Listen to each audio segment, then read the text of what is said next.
คนสาเนื้อผู้ตายว่าคอยขอสาวบ่ได้หน้าอ่านหมู่กองเลือเกินเสียงใจเต็มที่ก้มหน้านี้ตั้งแต่คอนคืน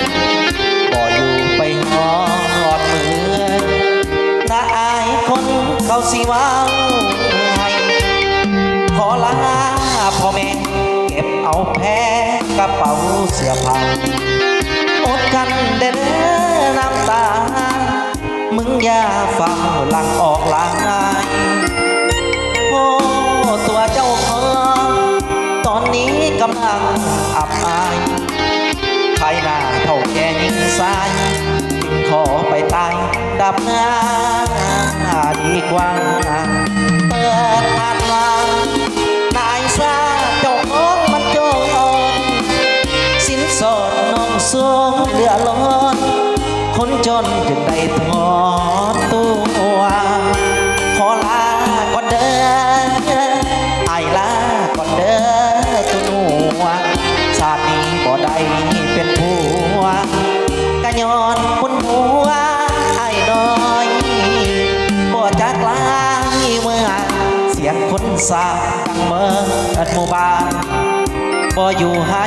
คนเขาเนื้อสู้กัดฟันไปหน้าบ่ถอยเธอเป็นบทเรียนที่เฮาขอสาวแล้วปล่อยอกหักเก็บหักแท้คอยย้อนเงินเฮาหน่อยจึงบ่ได้สา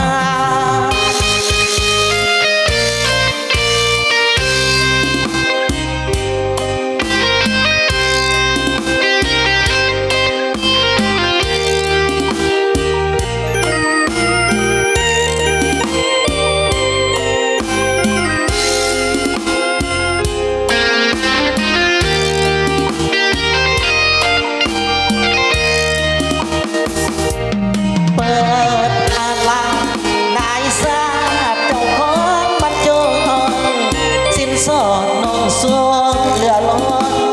คนจนจึงได้พอตัวขอลาก่อนเด้อไอ้ลาก่อนเด้อตัวสามีบ่ได้เป็นผัวกะย้อนบนหัวไอ้น้อยบ่จักลา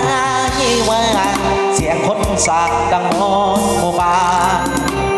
บ่อยู่ให้คนเขาเนื้อสู้กัดฟันไปหน้า